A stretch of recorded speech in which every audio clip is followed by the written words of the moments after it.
Maintenant, dernière partie, est-ce que c'est une bonne présentation et pourquoi? Donc nous allons voir avec l'exemple des gestes non manuels. Donc dans les gestes non manuels, c'est des gestes de langue de signes française. Donc nous avons les yeux et les sourcils qui sont très utilisés au niveau donc de la langue des signes, la bouche, les épaules, la tête, les joues, le regard, les bras et mais aussi le torse. Donc nous avons beaucoup de gestes non manuels en langue des signes. Au niveau de cette présentation-là, donc nous avons trop de choses d'un seul coup. On considérera cette diapositive comme surchargée. Il aurait fallu faire plusieurs diapositives ou mettre des animations de meilleure qualité pour pouvoir gérer cette chose-là. Reprenons donc notre même diapositive avec un autre exemple. Donc dans les gestes non manuels, donc c'est des gestes utilisés dans la langue des signes. Donc ici nous sommes dans la langue des signes française, donc nous avons les yeux et les sourcils qui sont très utilisés au niveau de la langue des signes, mais aussi la bouche, les épaules et la tête. Nous avons les joues et le regard, mais le torse aussi. Et dernière chose, nous avons les bras qui vont aussi être des gestes non manuels utilisés dans la langue des signes. Donc cette diapositive-là, il y a trop d'effets. On va se préoccuper de comment va apparaître les choses et donc on va perdre le fil du discours. Dernière diapositive, donc maintenant vous connaissez le petit blabla. Les gestes non manuels sont utilisés donc dans la langue des signes française. Donc nous avons les yeux et les sourcils qui font partie des gestes non manuels, mais aussi la bouche, les épaules et la tête, les joues et le regard qui vont permettre de donner des indications supplémentaires, le torse, mais aussi les bras.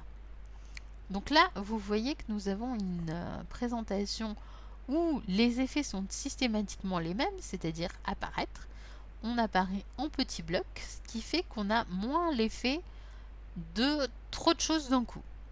Pourtant, il y a exactement la même chose dans la première diapositive que dans la dernière. C'est juste la façon de les faire arriver qui va changer. Donc là, on a une présentation sobre. On ne perdra pas le fil du discours.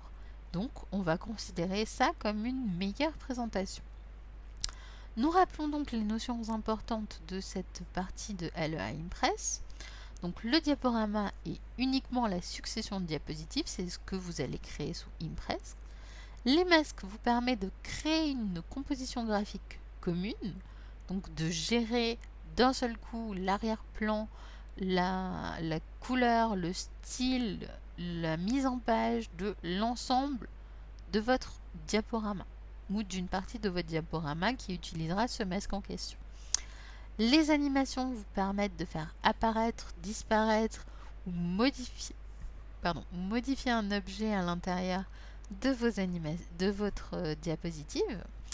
Les transitions, c'est la manière dont la diapositive suivante va apparaître.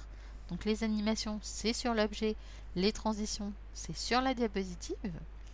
Le modèle, donc ce sont des masques qui vont être prédéfinis et qui vont permettre de faire changer l'ensemble de votre présentation d'un seul coup. Les objets, donc vous avez différents types d'objets, les textes, les images, des schémas, des formes, des liens hypertextes, des fontwork, etc. Vous avez plein de choses possibles qui rentrent dans le cadre de objets. Et donc tout objet est modifiable par clic droit, comme tous les objets. Vous pouvez modifier la couleur, le fond, le contour, le mettre en première position, en arrière position, faire des rotations, plein de choses quoi. Donc nous venons de voir la présentation assistée par ordinateur, appelée parfois PAO. Sachez que PAO en général c'est réservé à la publication assistée par ordinateur. Donc ce n'est pas exactement la même chose que Impress.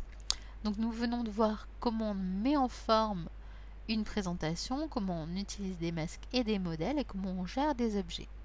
C'était l'ancien module du C2IMES B5 et donc dans le nouveau module C2I, c'est le D3 diffuser votre présentation, donc diffuser un document.